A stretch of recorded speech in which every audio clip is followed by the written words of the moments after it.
Hi, I'm Allie Baumgarten, and welcome to my presentation on teacher burnout. I chose to do teacher burnout because it is a problem that affects everybody. As we go through this presentation, it's important to note that stress and burnout are two totally different things. However, too much stress isn't good, even if it doesn't result in burnout. Did you know that stress alone can manifest in at least 50 physical symptoms, which can negatively affect every system of the body? As I've said, teacher burnout affects everyone. It doesn't just affect the teachers suffering it themselves, it affects their students, it affects their colleagues, and eventually it will affect the entire education system as teachers leave the profession due to burnout and reality shock before they master their craft and are then replaced by even more novice teachers, resulting in lower quality education over time. Reality shock is a term used by Friedman when he explains what happens when novice teachers experience what teaching is really like and how different it is than what they expected it to be. Researchers have found many risk factors and predictors of burnout.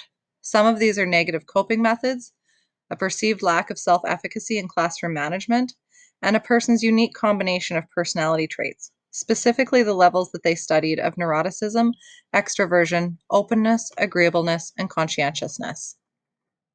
There are three things that, if you experience all three states simultaneously, add up to what we call burnout.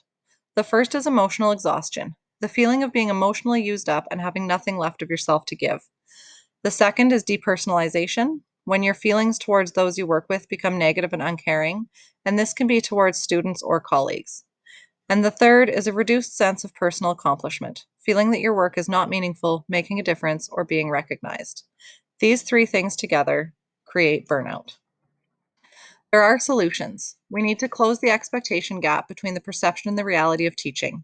We need more ongoing PD aimed to increase self efficacy and confidence, more reflection through an unemotional and realistic lens to shift perception, utilizing positive coping mechanisms to deal with problems head on and create positive change, and we need to create resiliency in teachers.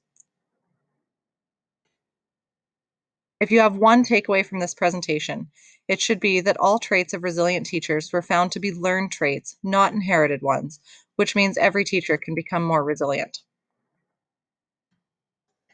In conclusion, thank you for listening. I urge you to talk about what you've learned today with your colleagues, keep the conversation going about mental health, and take care of yourself.